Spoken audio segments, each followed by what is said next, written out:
Et maintenant, une petite page d'histoire, un flashback de 25 ans. En 1964, au temps où le Zaïre s'appelait encore le Congo, le gouvernement de Léopoldville a bien eu de la peine à maîtriser la rébellion muléliste. Mulélé se disait l'héritier spirituel de Lumumba.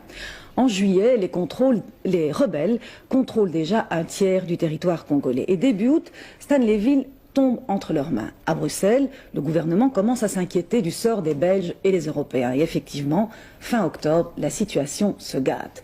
Les premiers Belges sont pris en otage et tous les efforts diplomatiques de Paul-Henri Spaak, ministre des Affaires étrangères, pour faire libérer ces otages ne donnent aucun résultat.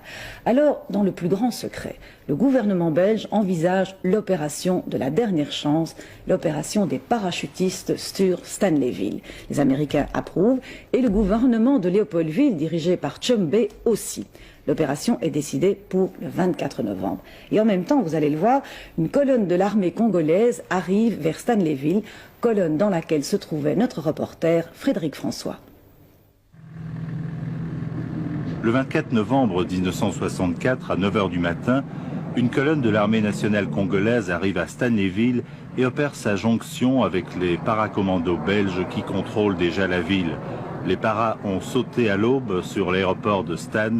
Le secret a été parfaitement gardé.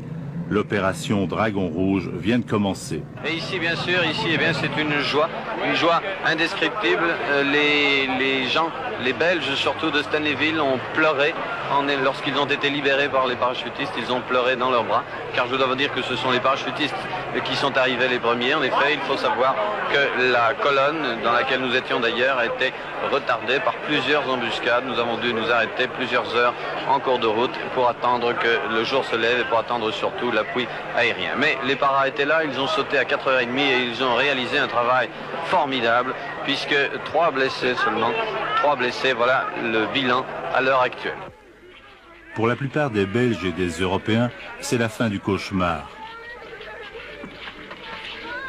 Mais on l'apprendra bientôt, les rebelles moulélistes, en guise de représailles, ont abattu quelques dizaines d'otages avant de s'enfuir. À Bruxelles, Spaak avait mesuré le risque et décidé d'agir vite pour éviter un massacre général. Et hier soir, d'accord avec le gouvernement des États-Unis, nous avons décidé alors de faire en somme un prolongement de l'opération humanitaire sur Stanleyville, de le faire à Police. Malheureusement, à Police, l'opération aujourd'hui n'a pas amené le mort, mais dans les 2 nuits qui ont précédé le parachutage de ce matin, il y a eu des assassinats assez